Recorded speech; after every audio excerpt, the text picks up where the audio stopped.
right at their doorstep.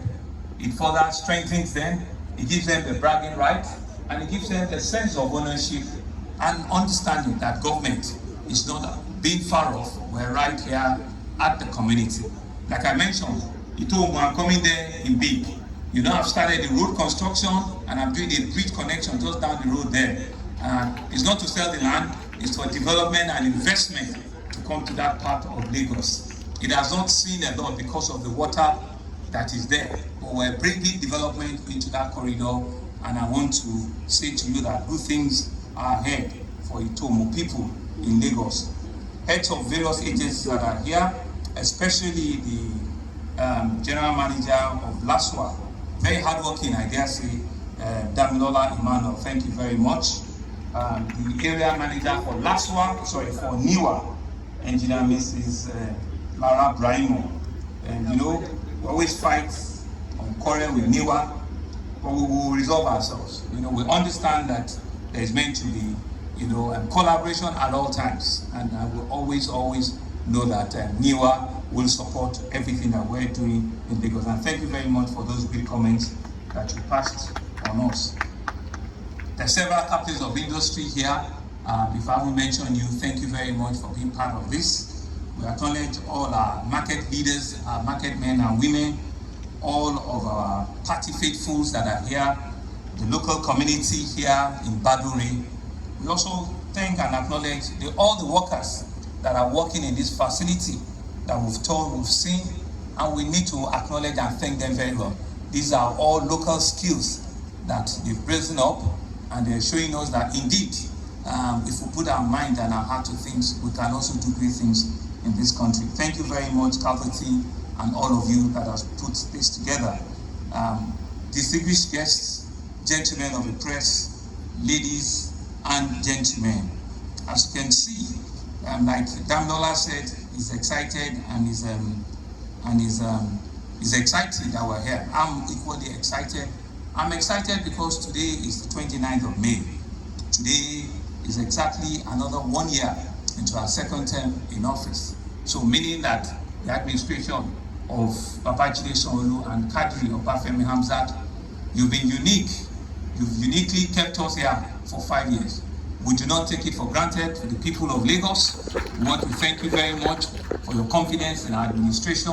We want to thank you very much for the support that you have given us in this last 5 years. The assurance I want to tell you is that for every fiber of strength that we have, for the remainder of the 3 years we have, we will not shrink one day. We will use it to the fullest. We will not give up even when it's 3 months to the end of our tenure. We will try and run it as it is a sprint, while we know that it's a marathon. And so we want to thank you very much. We want to assure you that we'll do everything to continue to remember and to be thankful for the opportunity you have given us to serve. But given the day and how momentous it is, we could not have had a better ceremony than what we're doing and having here today.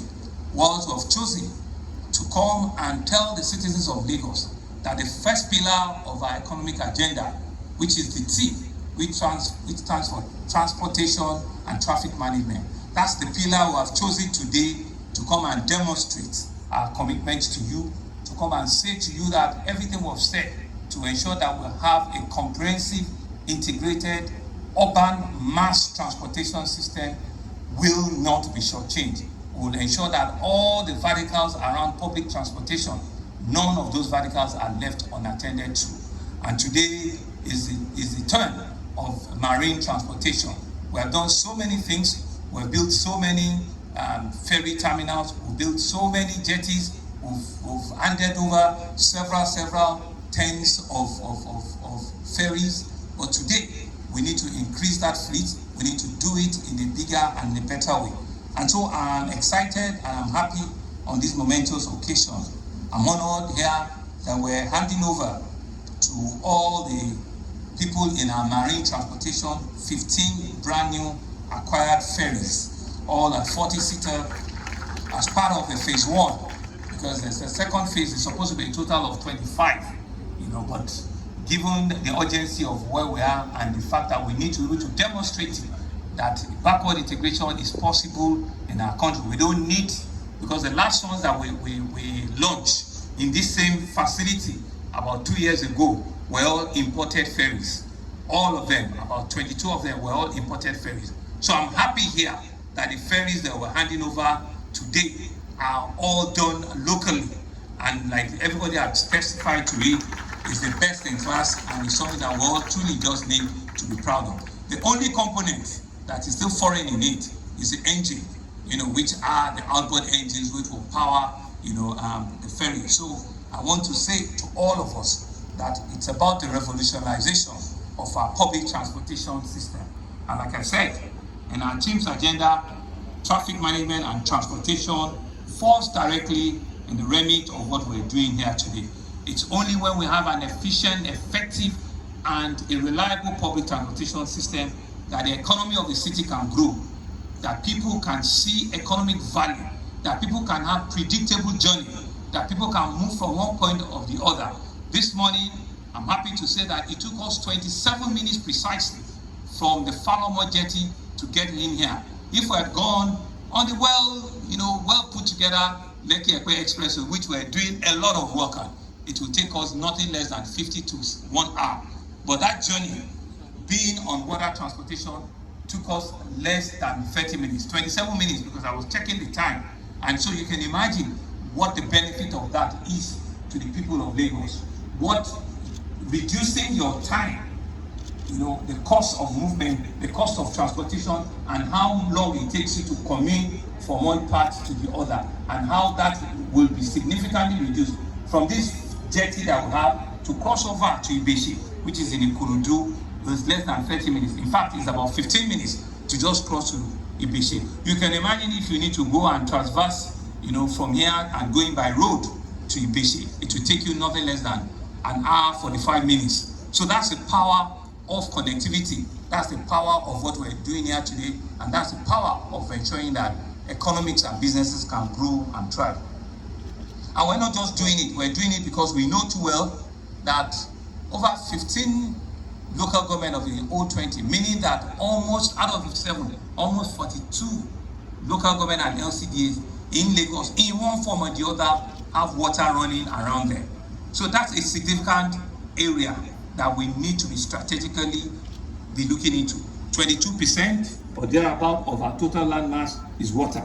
So when we put investment in that sector, it's for these deliberate intentions that we believe it could be a means of moving our citizens, our people, goods and services from one part of the city to the other.